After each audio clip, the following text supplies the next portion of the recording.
Okay, welcome back. At the beginning here, let me just say, be sure to do your usual liking, subscribing, commenting, and sharing. And if you can donate, that's great. Very outstanding. I hope today's video isn't too, it's sort of on the curious side, much more than it's something I'm putting out there as like this brilliantly important thing. I've mentioned the word noodling before, and but this question comes in a very interesting way. This is the end of a big long one from Geronimus, who actually typically I enjoy your commentary, and I don't mean I don't enjoy this one, but you know that you wrote a big long one about the totemic and the idea of totems and the spiritual and all that stuff. I don't. Painting can be used for a lot of stuff. The totem pole is a classic one. Where you're trying to do something like bring in the spirit gods and stuff like that. That's the last thing I want to encourage people to use painting for. I think of it as a form of entertainment and lift, and an elevation. But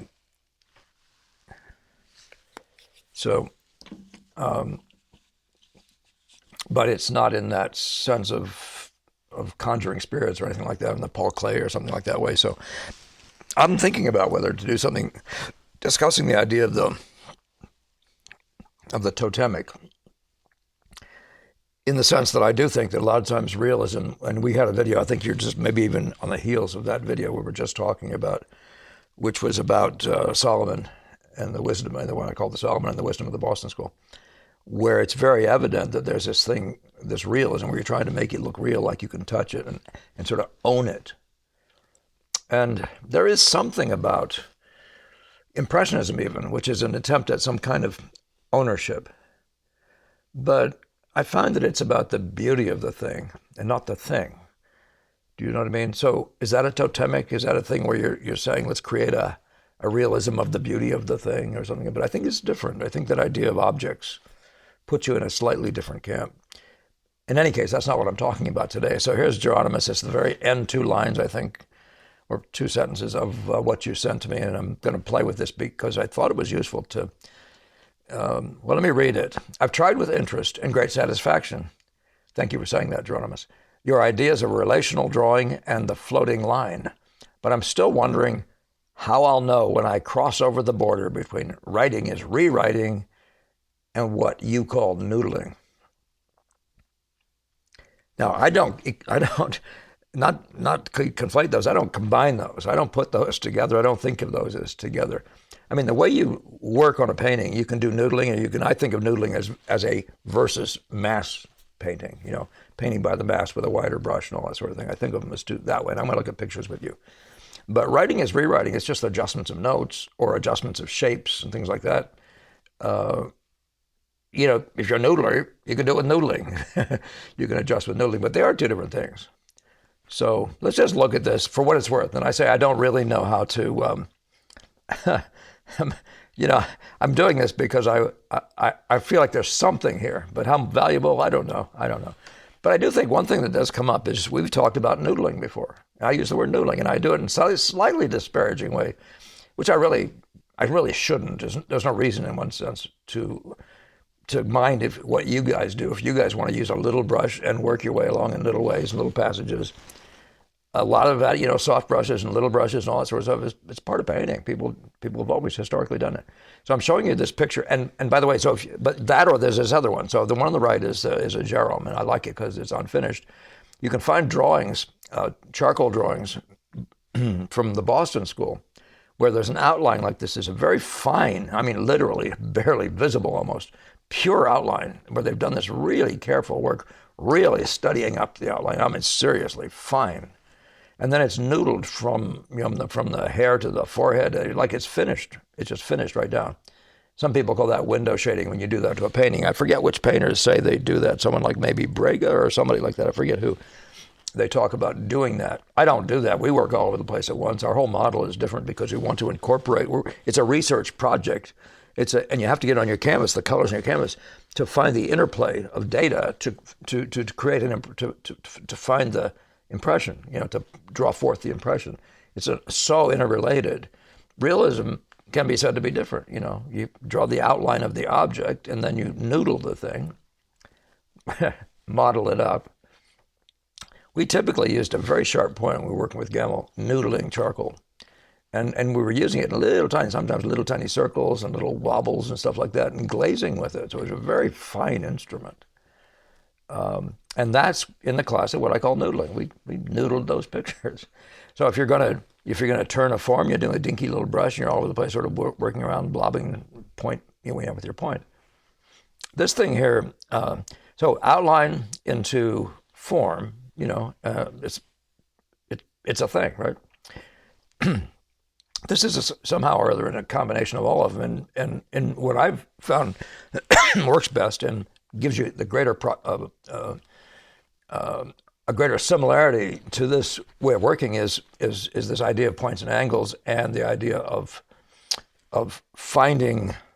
articulating effects, and then massing. Okay, I'm just saying it in that order. You can mass and draw effects, but you want a field. These guys have decided they want a field that has masses and effects, and it's the light-based model. So here's an effect. Here's a sharp edge with effect. This is about setting the table and all that sort of stuff. But this thing right down through here is a sharp edge, trying to be literal, so to speak, as like as they can make it in that one aspect, the aspect of the contrast, the sharpness, the contrast plus the sharpness. But in all these areas, you'd be setting up this whole area with something like this. You'd be trying to get that effect, and maybe using a point like this to help locate it. Or over here, you'd be getting the effect of what I'm calling a light effect now, with dark meets light. You'd even work on getting the chroma of this side chromatic enough for it to perform that visual appearance. But we're setting up the exits with that one edge. There's no need for noodling. You just simply are using something of a mass here and a mass here, and using your brush to articulate a joint. So it's different. I think of this as mass painting, even though we don't necessarily use big fat brushes, but I think of it as thinking in the mass.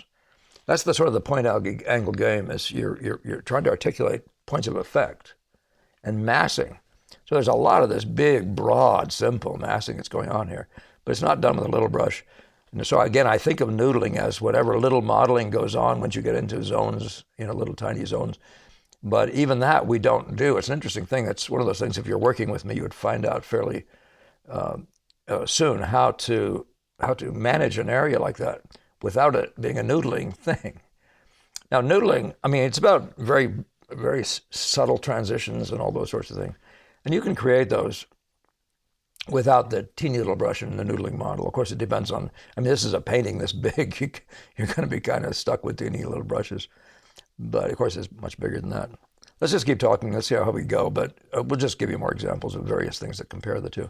I wanted to compare these two because this is the one I show you so frequently. It's a demonstration of a figure painting start.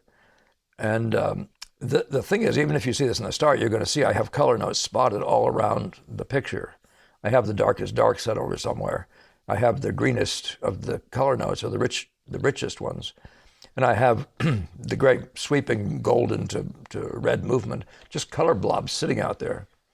And then I articulate joints at what I'd call key areas, right? Key now for two reasons. One is a key would be what sets up the top, and the bottom, something will give you enough data to say, let's place this thing here. And again, we do that, so there's this necessity, this hunt for something that will serve as that location. It's something of the look of nature, as like as you can make it, actually, without thinking you're doing a toe, which you might then start doing noodling on, which will take you all kinds of time, and looking in and all those sorts of things. So, but I think you can see that. And then what we do I didn't give you the whole, you can look this up. There's a whole video on it, and I don't know what it's called or anything, but you can find it. By the way, for all you guys who don't know how to do this, just type in studio.ingbretson.com, and there's a list of my videos. Or else you can just go to YouTube and type in Paul Ingbretson talks about painting, and then write the word list right after it, and it'll give you the list. I think they're in order from the latest to the earliest. I think I might be wrong about that. Anyway, I don't go there all that often. But our idea, though, is to find points in the very much of the Sargent way. So this up here with whatever you can make it out of and bending its corner would give you something of a clear location, say something like that. We are trying to make very readable points in the terms of the color relations that are sitting there, right? So this isn't a drawing, and the main goal isn't drawing. Whereas a noodling thing, that really is, I do believe you'd say that's the main goal. Jerome would use a vague idea of a color. He wouldn't make it black and white grisaille type in most things I've seen.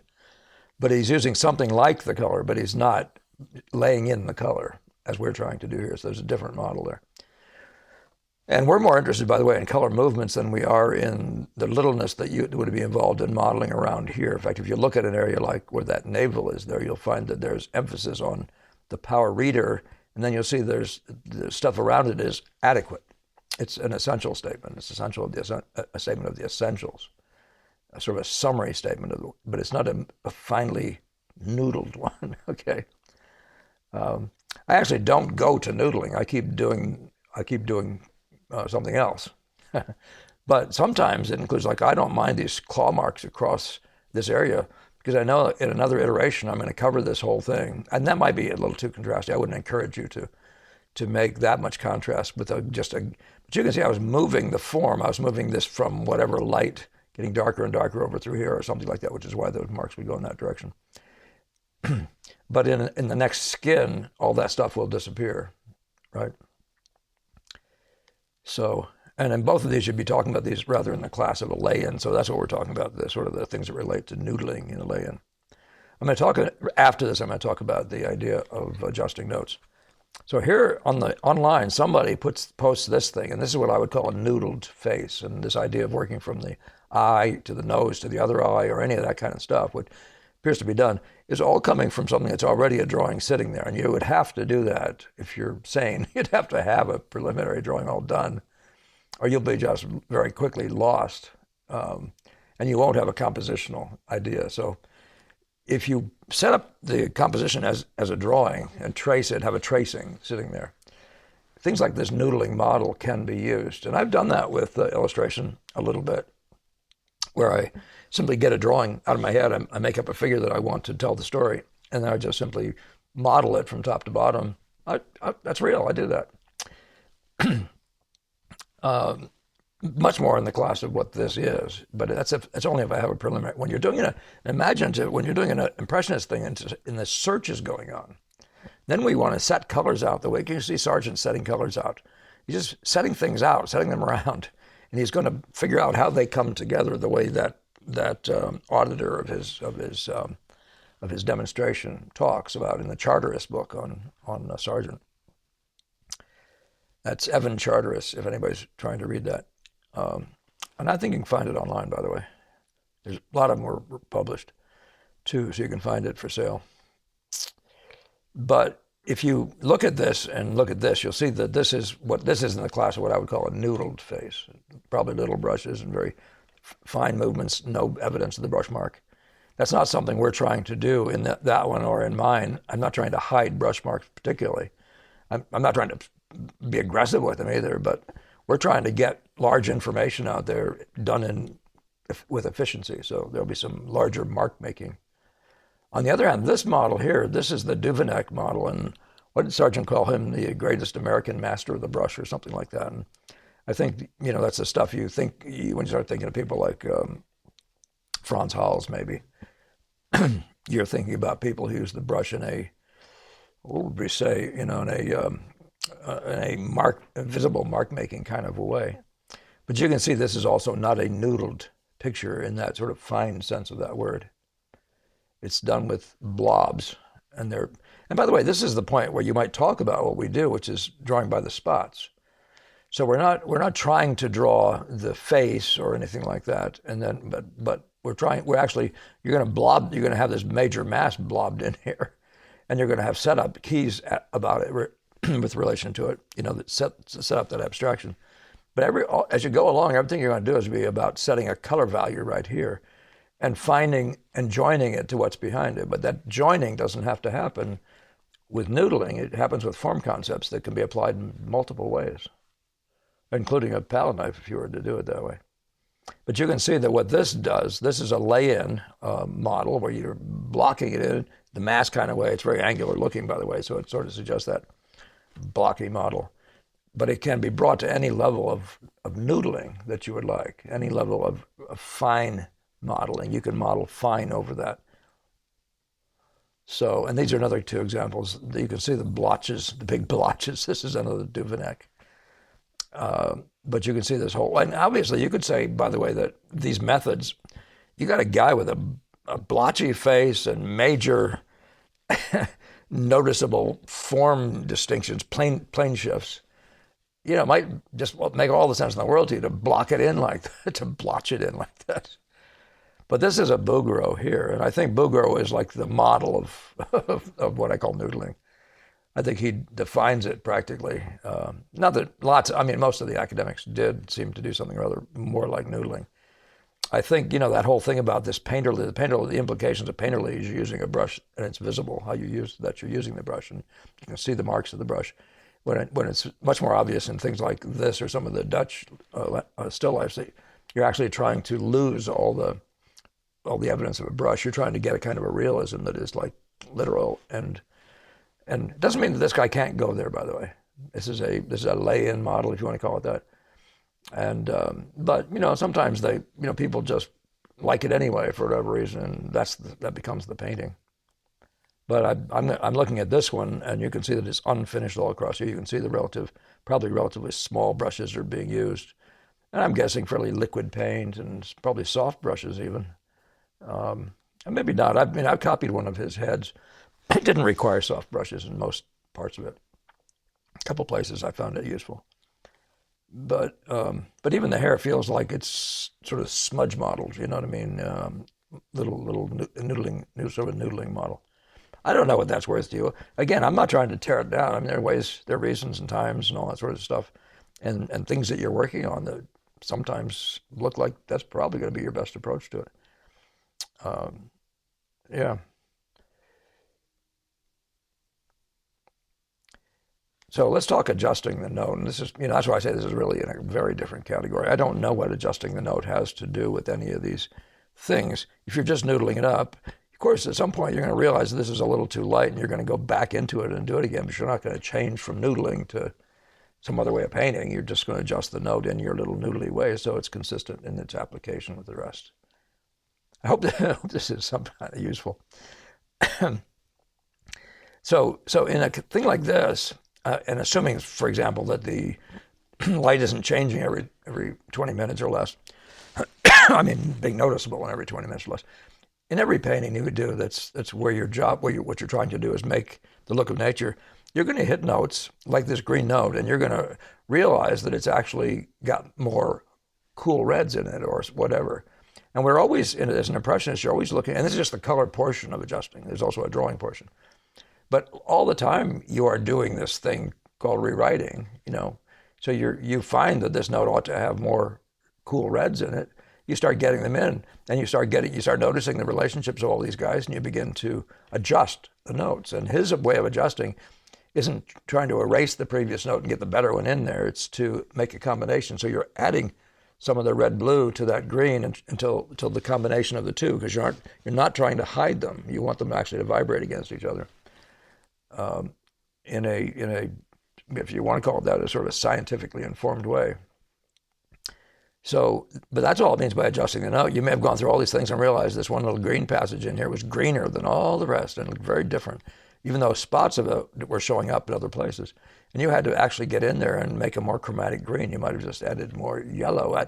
And again, when you guys are doing adjustments, use your palette wisely. So if that color is sitting on your palette and it's sitting here and you realize that's got to be adjusted, go down there and mix the new color next to that old one. Don't try to mix a brand new color for this area. Mix the new color that you believe when you combine it with this green. Let's say you have that green on there first. You're going to mix a new color so it matches in value. You're going to mix it side by side on the palette. So, but you're going to get skillful at making up matching the value, and then using even the reference of that other note to side by side look at them and think, if I add this, will it do that?